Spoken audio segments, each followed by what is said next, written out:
Assalamualaikum puan dan tuan. Anda berjumpa kembali dengan saya Profesor Suteki di channel yang radikal, ramah, terdidik, dan berakal. Puan dan tuan dijamin tidak akan merugi mengikuti channel ini, maka jangan lupa untuk subscribe, like, comment, and share. Alhamdulillahirrabbilalamin. Wassalatu wassalamu ala asrofil anbiya'i wal mursalin. Berjumpa lagi dengan kami di dalam forum dokter ini untuk membahas hal yang sangat penting, yaitu berkaitan dengan Islam. Saat ini ada isu berkaitan dengan Islamophobia sebagai basis kebijakan dan kajian. Ya. Di balik latar krisis militer Rusia versus Ukraina, muncul deklarasi Hari Anti-Islamophobia tanggal 15 Maret. Berikutnya, Dewan Perwakilan Amerika Serikat ini mengesahkan rancangan undang-undang atau RU yang disebut dengan No Ban Act yang membatasi Presiden Amerika memberlakukan larangan perjalanan atas dasar agama sebagai tanggapan atas kebijakan larangan Muslim dari mantan Presiden Donald Trump yang melarang perjalanan dari beberapa negara dengan penduduk mayoritas beragama Islam. Saat ini sorotan Amerika atas dukungan kasus Unlawful Killing Chapter 50. Dinamika di atas ini menyentuh publik seolah memberi indikasi perubahan landscape peta politik global di tengah Rusia menggunakan entitas negeri Muslim nya ke dalam konflik militer yang belum menunjukkan tanda berakhir. Ini semua ironi. Justru sebaliknya terjadi di negeri yang mayoritas Muslim, negeri yang terbesar mayoritas Muslim di dunia ini. Bukan malah meratifikasinya, menggunakannya sebagai basis kebijakan dan kajian. Ya. Islamophobia menyeruak ke permukaan nampak di antara sinyalemen pejabat dan kebijakan publik apa dan bagaimana ya. Nah, nanti kita akan bersama-sama dengan para ahlinya, para profesor ataupun doktor, dan ada juga Profesor Dr. Suteki SH M. Hum. Bagaimana kabarnya Prof. Suteki? Alhamdulillah sudah hadir. Beliaunya adalah pakar hukum dan masyarakat. Nah, demikian para pembicara, langsung aja tanpa panjang lebar kita menyapa dulu keynote speaker kita.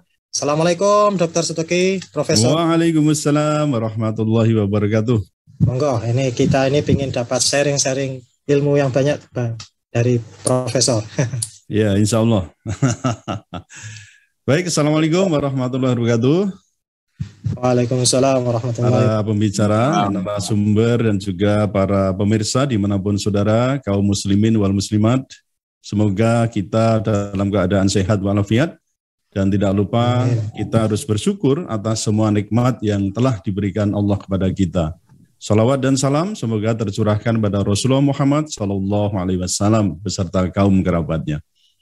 Saudara sekalian, bicara tentang persoalan kebijakan itu sebenarnya kan kalau Erdai mengatakan sebagai ya activity ya to do or not to do. Jadi untuk melakukan atau tidak melakukan ya sebuah putusan ya, atau itu tentu kebijakan selalu berisi tentang putusan-putusan, apakah itu berupa tindakan, sikap maupun juga bisa berupa peraturan. Nah, kemudian bicara tentang ketika kebijakan itu didasari pada sebuah ketakutan tersendiri gitu ya, itu tentu hasilnya nanti akan bisa menyimpang dan bahkan sangat destruktif. Ya seperti tulisan Mas Ahmad Sastra itu saya coba untuk sedikit menyuplik ya beberapa pengertian tentang fobia itu. Fobia itu kan merupakan rasa takut yang kuat ya, atau bisa dikatakan berlebihan dan bersifat irasional terhadap suatu benda atau situasi atau kejadian yang ditandai dengan keinginan untuk menjauhi sesuatu yang ditakuti itu. Jadi kalau kita gampang ngomong itu, kalau orang sudah fobia gitu ya, ini sebuah topi ya atau peci gitu ya. Tulisannya La ilaha illallah Muhammadar Rasulullah. Itu saja ini bisa disingkir-singkirkan orang yang fobia. Apalagi itu bendera yang ada di depan saya itu saya tunjukkan itu. Ini tadi belum sempat mengambil. Bendera saja itu menjadi sesuatu yang ditakuti, dijauhi. Ya, seolah-olah ini monster gitu loh. Nah, ini bicara tentang fobia.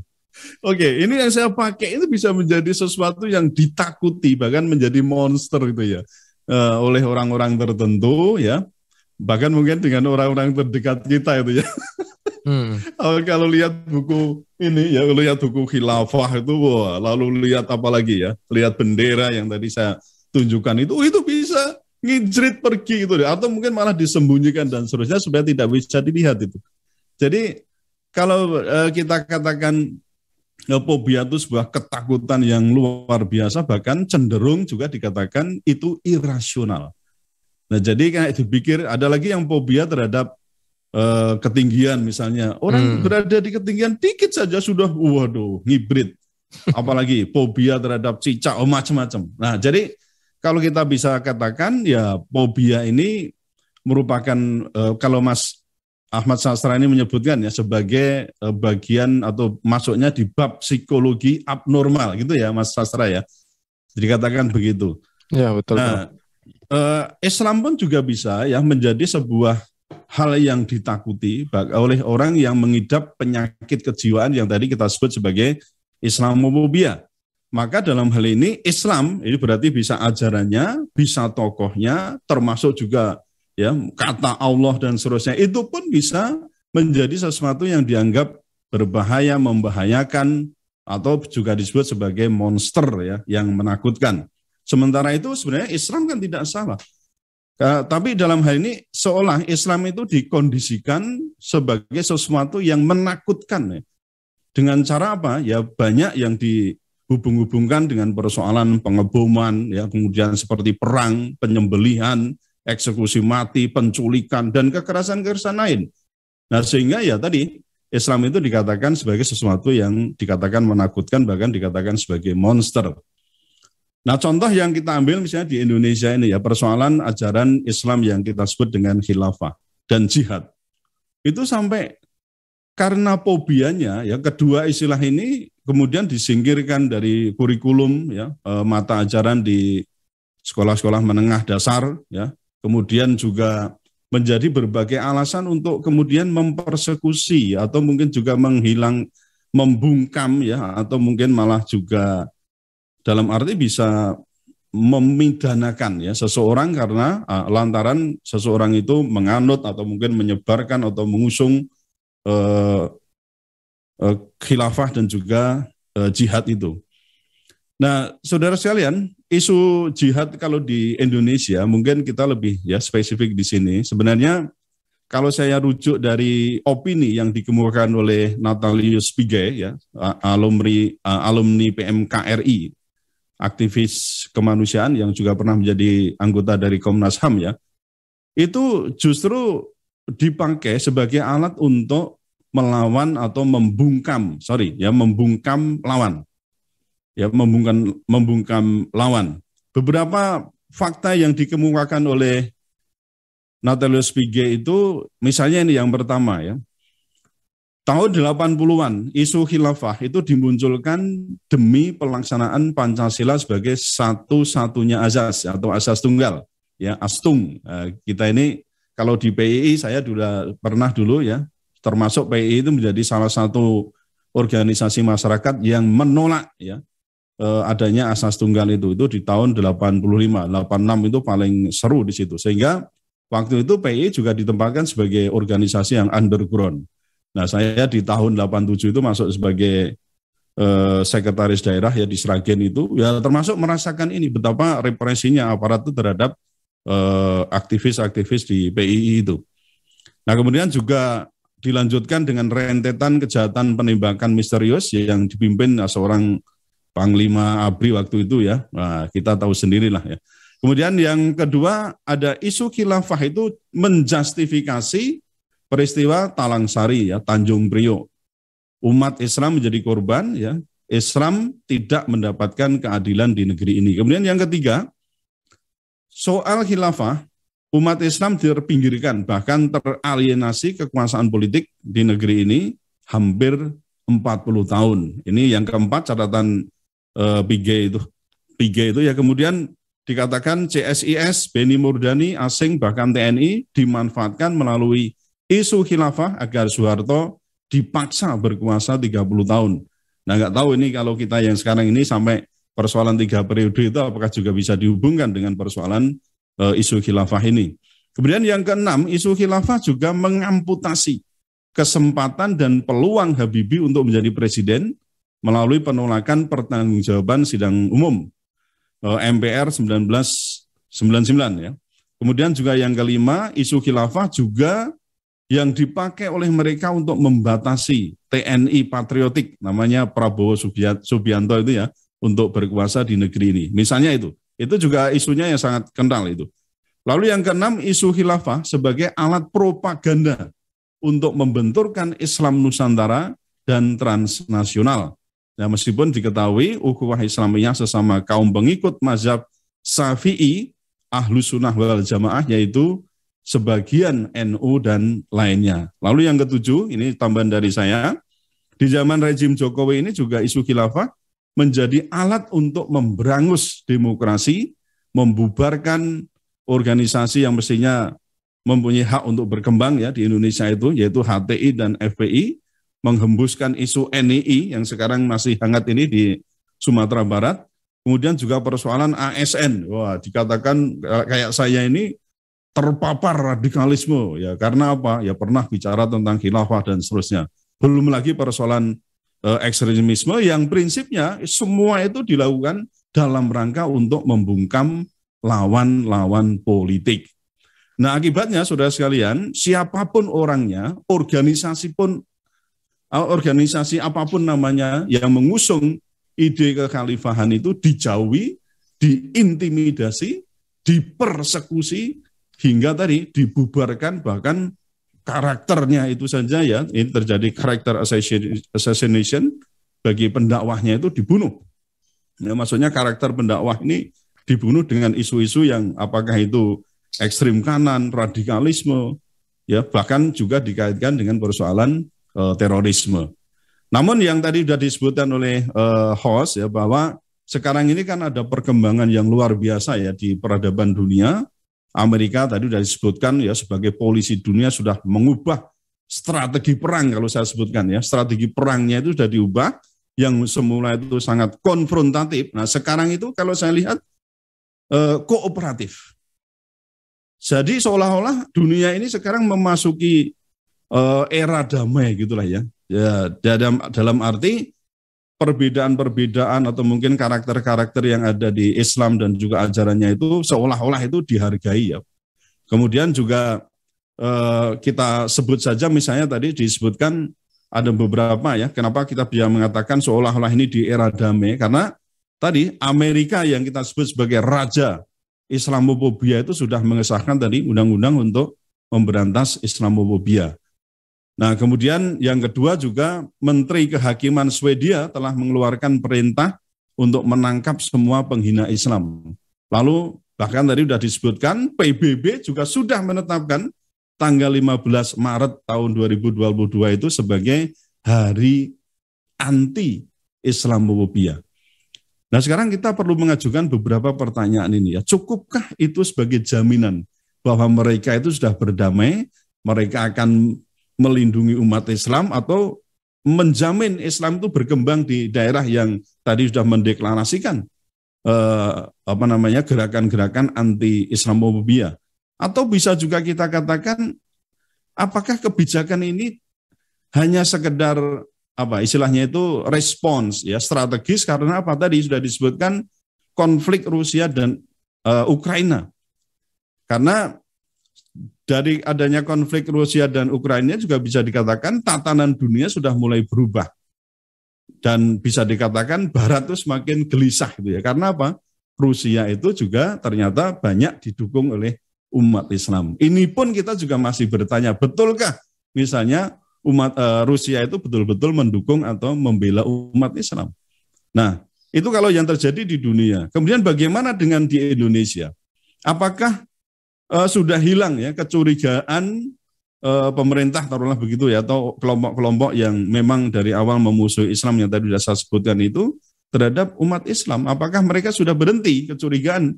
Saya kira tidak bisa kita katakan begitu juga ya, karena tadi saya sudah sedikit menyebutkan apa yang terjadi di Sumatera Barat ya. Kemarin ada statement detasmen khusus ya, Densus 88 anti teror yang menyebut bahwa jaringan negara Islam Indonesia itu berupaya menggulingkan pemerintahan Jokowi sebelum pemilu 2024.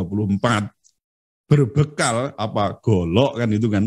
Nah, golok kok bisa nanti kira-kira bagaimana nih kalau zaman sekarang, bisa enggak? Nah, sementara kalau kita bandingkan dengan KKB atau KST di Papua itu kan terkesan sangat untuk lambat, maksudnya lambat untuk ditangani.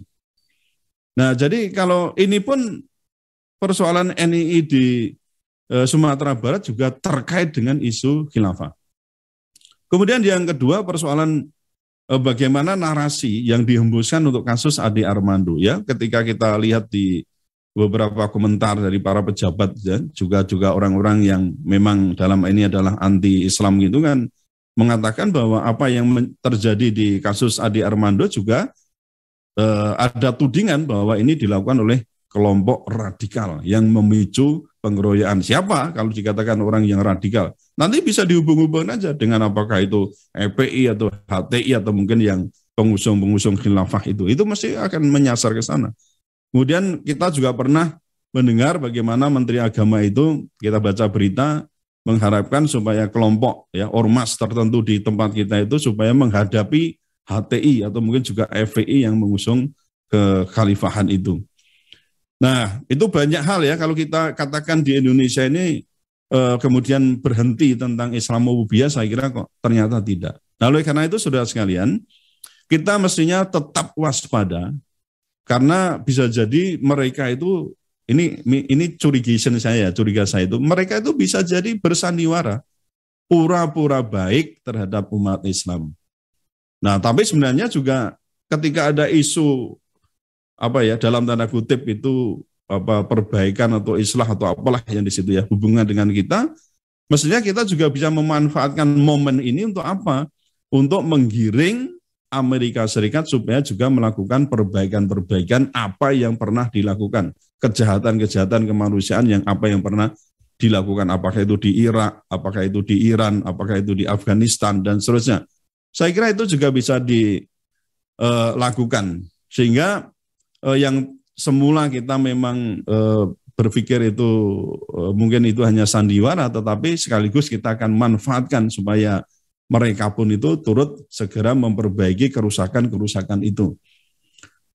Nah, kemudian saudara sekalian, mengapa kok kita perlu curiga? Karena memang posisi mereka itu dari awal kan sebagai musuh Islam kan itu ya. Jadi sebagai musuh orang-orang kafir itu kan ya dalam Quran pun sudah disebutkan bahwa mereka itu tidak akan ridho ya, tidak akan membiarkan kita sebelum kita sendiri bertekuk lutut di bawah ajaran mereka ya, di bawah panji-panji mereka. Nah, jadi dalam hal ini saya kira kita perlu betul-betul waspada ya, di samping tadi ada sedikit harapan, tapi harapan tadi kan bisa jadi palsu karena pada prinsipnya kita juga bisa berasumsi bahwa apa yang dilakukan oleh Amerika dan sekutunya itu bisa dikatakan dalam rangka untuk mensukseskan program moderasi atau deradikalisasi ajaran Islam. Jadi mereka punya kebijakan ini, tapi pada prinsipnya tadi saya katakan mereka itu tidak akan berhenti ya untuk memusuhi Islam itu. Nah, kalau tadi di awal saya katakan semula memang sangat konfrontatif, tapi sekarang itu dengan cara-cara yang menurut saya katakan tadi adalah yang kooperatif. Nah, sementara itu kita juga paham bahwa kalau kita bicara tentang persoalan moderasi tadi, nah di tempat kita juga sering mengatakan, yang penting kita itu Islam itu yang jalan tengah gitu loh ya. jangan Islam yang radikal. Selalu kan dikatakan begitu. Atau dalam hal ini sering dikatakan baik MUI atau mungkin juga pejabat-pejabat negara ini sering mengatakan yang paling diutamakan kita adalah supaya Islam garis tengah itu diutamakan.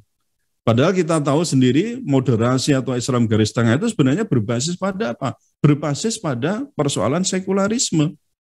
Nah sehingga jalan tengah itu kadang-kadang diplesetke, tengah-tengah antara halal dan haram, tengah-tengah antara wajib dan sunnah. Padahal kita hanya tahu, nek ora wajib ya, kalau nggak wajib ya sunnah, kalau tidak halal ya haram. Cuma hukumnya kan hanya itu. Masa kita mau ngambil jalan tengah dalam arti ya sedikit iman, sedikit kufur, kan nggak mungkin gitu. Maka yang dituntut kita itu sebenarnya yang mereka katakan radikal itu adalah bagaimana kita bisa menjalankan Islam itu secara kafah, bukan jalan tengah. Nah, sebagai kesimpulan sementara, saya katakan kebijakan dunia termasuk resolusi anti-Islamophobia itu adalah peluang untuk memastikan Islam wasatiyah itu ya, Islam jalan tengah dengan apa? Penguatan isu moderasi Islam. Oleh karena itu kita tidak bisa terjebak dengan sandiwara mereka itu. Menurut saya ini, maaf ini agak sedikit pesimis saya karena memang jalan terjal yang pernah kita lalui ya sebagai umat Islam itu seolah-olah dunia Barat itu punya dendam kesumat ya terhadap umat Islam itu. Selama dendam kesumat Barat itu terhadap umat Islam tidak diakhiri, maka perang ya dalam arti kebencian mereka terhadap Islam tidak mungkin bisa diakhiri. Tapi ya kita harus juga ada optimisme di sini, ya insya Allah kebenaran itu yang akan menang dan yang batil itu pasti lenyap. Habis gelap terbitlah terang. Namun kita harus paham juga bahwa gelap tidak akan berubah menjadi terang jika kita tidak pernah menghadirkan setitik cahaya. Dan cahaya itu adalah kebenaran Islam. Akhirnya, saudara sekalian, perlu saya tegaskan bahwa apapun makar mereka, makar Allah pasti jauh lebih baik. Mereka mungkin dapat merusak bunga di taman, tapi mereka tidak akan pernah mampu dan berdaya menahan musim semi tiba. Saya kira itu pemantik saya supaya nanti bisa menjadi diskusi yang lebih hangat di forum ini. Kurang lebih saya minta maaf. Assalamualaikum warahmatullahi wabarakatuh. Waalaikumsalam warahmatullahi wabarakatuh. Assalamualaikum warahmatullahi wabarakatuh. Terima kasih Profesor Dr. Suteki atas pemantik-pemantik fakta-fakta dan juga analisis berkaitan dengan dalam tanda kutip ya kebaikan dari Barat ya yang itu berusaha menghilangkan Islamophobia ya. Tapi ini juga perlu diwaspadai. Betul. Karena fakta menunjukkan ya secara fakta ini bukan sekedar omongan, bukan sekedar undang-undang yang ada. Islam ini masih didolimi ya. Banyak terjadi itu misalkan di Palestina, di India atau di negeri Muslim lainnya ini masih banyak didolimi. Fakta itu membuat kita makin curiga, ya. Betul, ya. Sehingga kita curiga sepertinya Islam ini dimanfaatkan dengan cara dirangkul, ya, diberi sedikit kebaikan. Mungkin bagi orang yang tidak bisa berpikir kritis dan mendalam, wah ini sudah sangat, ya, sangat baik ini Barat ini ya. Nah, padahal musang berbulu domba. Iya, bisa jadi serigala juga ini. Iya betul. Ya. Serigala berbulu domba. Dimanfaatkan untuk melawan misalkan ya musuh mereka yaitu Rusia. Cina atau Rusia, ya betul. Iya, Rusia ataupun Cina.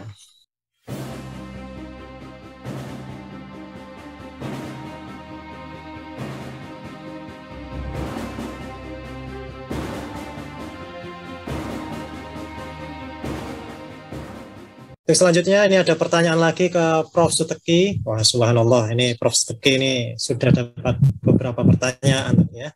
Oke, bagaimana seharusnya menduduki relasi antara Islam dan negara dengan basis konstitusi yang ada. Enggak, Profesor Suteki. Ya, baik.